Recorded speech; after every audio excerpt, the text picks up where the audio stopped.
tests with Dr. Marian Simca and found out they did in fact have blockages.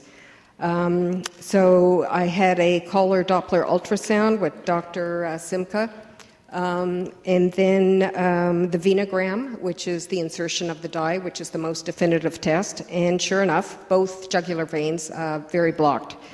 I had gone sort of fearing that if I had angioplasty that my veins would close in, so I went wanting stents, but I was there on the operating table arguing with my vascular surgeon, gotcha, and he said, no, you don't need stents, your veins are fine. So I had angioplasty on both sides.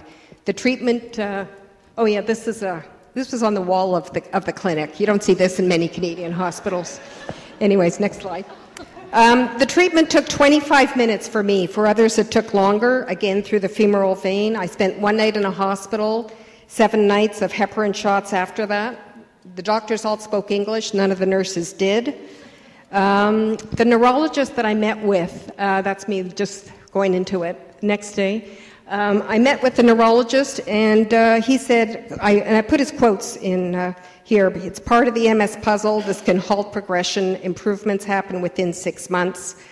Not helpful for neurologists to take the stand that they're taking around the world. And there's lots we don't know about the venous system. So since I've come back, it's 4 weeks. I've got a lot more energy. My fatigue is almost gone. My body temperature is more even. I don't have headaches anymore. And I think there's some improvement with my drop foot. So you have to do a lot of research and check things out yourself, really find out about people's training, find out what the costs were. In Poland, it included 5 nights at a hotel and all the diagnostic testing and follow-up. I did sort of a homeopathic detox before I went. I paid attention to my nutritional supplements in case there were contraindications with blood thinners, so things like ginkgo biloba, you want to stop a week before you go, that kind of thing. And I really relied on my support network, which I nurtured and valued and really appreciated. And the last thing I want to say is, there's a group of us that have a class action human rights claim. CCSVI is recognized in 47 countries except Canada, and we feel that it's a discrimination that we are denied this. So for anybody who's interested in participating or learning more, Gwen Morrison is the contact, and here's her email. So thank you very much, and I'm happy to provide any information anybody wants about Katowice, Poland. It was a good experience, and I'd recommend it, especially in summer.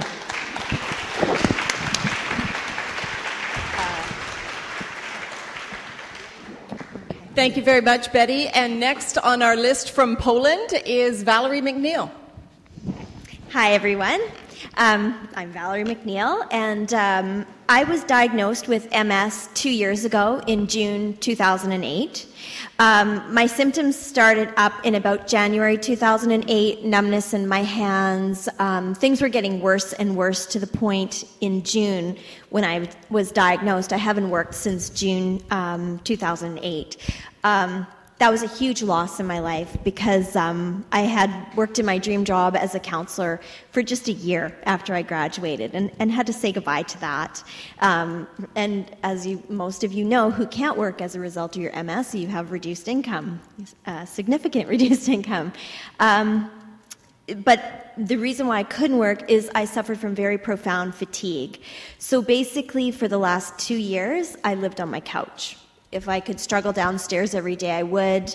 To go to a doctor's appointment would be a big production. I'd have to shower and get everything lined up the night before because doing everything that same day was often just too much for me. And then the next day, I'd be really extra fatigued. So it really took its toll on me. In June 2010, June 27th, 2010, I was liberated in Tychy, Poland, a different clinic than Betty. I was part of a study. Dr. Kostecki was my surgeon. I did a lot of research, a lot of talking to people on Facebook. I was researching since I found out about this in November 2009. I had a supportive GP. I'm one of the lucky ones. I know most people don't have that. So I talked to him. As with Betty, I was kind of debating the fact whether I should go to False Creek and get tested. And someone very close to me in my life who knows what I'm like said, well, what if you get the Doppler and they don't find anything? I said, well, then I'll pay for an MRI. Well, what if you get that and they don't show anything? And I said, I'm still on that plane to Poland. So I'm very determined.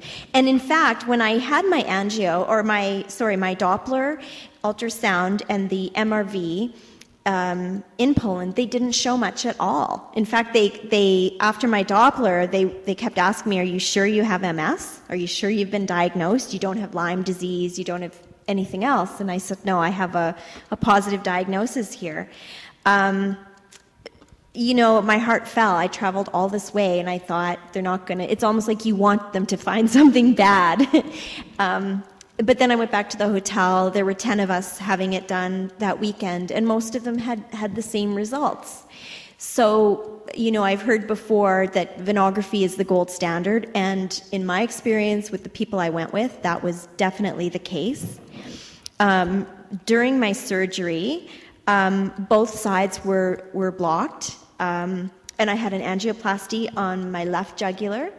And during the surgery, the right jugular would not stay open. So on the table, the surgeon came to me and said they recommended a stent and asked my permission if I would allow them to put a stent in. And I said, absolutely. I came to Poland for a reason, and I was almost happy I was receiving a stent.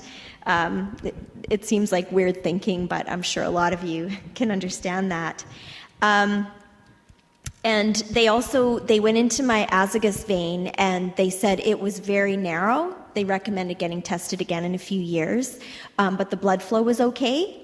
So I'm really glad I went. I had to take heparin shots for 14 days and was very bruised after that. I also have to take 150 milligrams of coated aspirin for the rest of my life, and I'm on Plavix for a year. So there's a lot of cautions that go along with that. I have to be very careful of bumps and bruises. If I'm in an accident of any sort, even if I'm not injured on the outside, I have to go to emergency because I could risk bleeding internally. I know these things, but the quality of my life before makes it worth it. And I think everybody individually has to balance that out. And I put a lot of thought into it, and I was prepared for the risks. And I know that I'm not cured. I still have MS symptoms. I still have MS.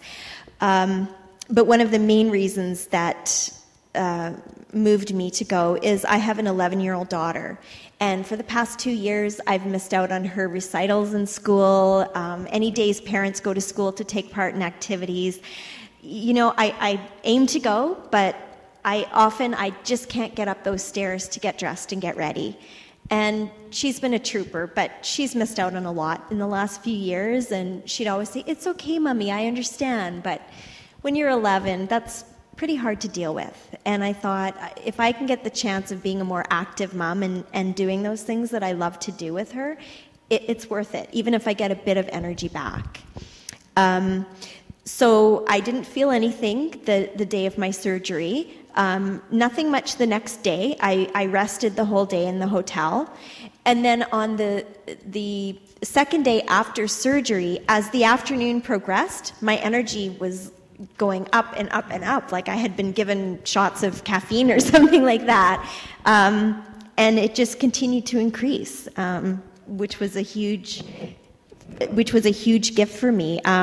We went and toured Krakow for a week after, and I'll just share with you, we were walking in 30-degree weather. I couldn't handle heat at all. I stayed in on hot days.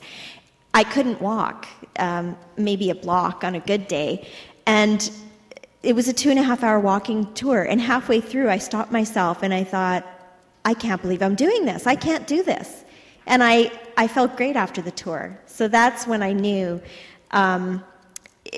you know, I'm more stable. My energy is increased. I have increased strength. I'm doing more and more in the swimming pool.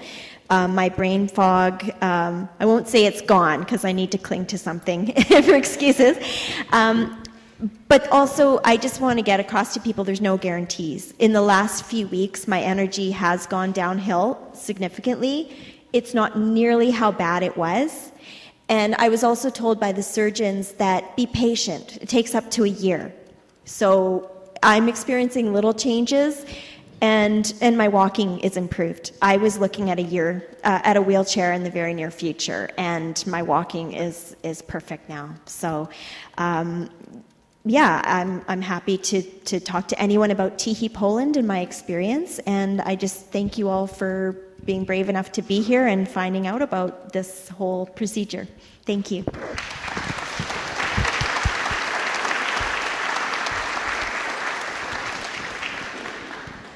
Thanks very much, Valerie. So now let's swing into Central America, or is it still, is Mexico Central? Central America. No? Anyway, BJ is our next patient telling about his experiences getting treated in Mexico.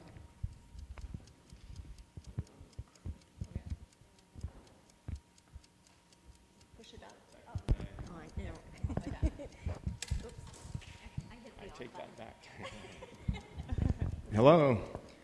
Hi, is everyone hearing this? It's going through, good. I guess I'm too far back. You'll have to forgive me. Last time I faced this many people sitting down in front of a table like this, I believe I was an altar boy in a very big, large Catholic church in northern BC where I was born and raised. To my credit, the church was round, so therefore I don't think I could be cornered by the parishioners, and certainly the devil didn't have a prayer. But yeah, I went to Cabo San Lucas, Mexico to receive my CCSVI treatment, and I landed in Cabo about 7 o'clock on I believe it was a Thursday night, and I was in the clinic, what is that clinic called, Bob? Amerimed, thank you. Bob obviously went to the same clinic as I did in Cabo San Lucas. However, he went there about, I think, a couple months prior to when I got there, which is a good thing. Can you imagine a couple of Canadian MSers in Cabo San Lucas loose for a week? Lord help them. But I landed at the clinic the next day, and I was there pretty much the whole day. Of course, starting right off the gate with meeting neurologists, doing a bunch of tests, obviously, blood work and everything else. The MRI, I believe I had the MRI, not the MRI-V, but I had the ultrasound Doppler, and that's where it was discovered. As the gentleman was doing the ultrasound Doppler on my neck area, when he got to my right jugular vein, he kind of said, "Oh boy, Dr. McGill is going to have a whole lot of fun with this one." And I sort of looked at him and said, "What are you talking about?" And he said, "Well," he said, "it's very restricted, about 90% restricted." And I said, "Well, you know, how bad is that based on what you've seen?" He said, "Well, based on all the ones that he'd seen up to that point, I was definitely in the top 10% worst ones that he's seen." So it was pretty bad, in other words. The left one was about 35% restriction, and other than those two, I had no other restrictions in my veins. So basically, later that day, we went into the they call it the cath room, where they did their duty, and all went well, and I was in there for probably, by the time the dust settled from my first time going into the cath room, I was in there probably for about 3 hours, and everything was going well, and they spent a lot of time with the right jugular vein, and the tech who did the Doppler obviously didn't lie when he said, "Dr. McGill will have a lot of fun with this one." And we tried 3 or 4 times with different sizes of balloons and all the rest of it, and every time he removed the ballooning, it just collapsed and just was not staying open. So at the end of the day, I basically met with the surgeon, Dr. McGill.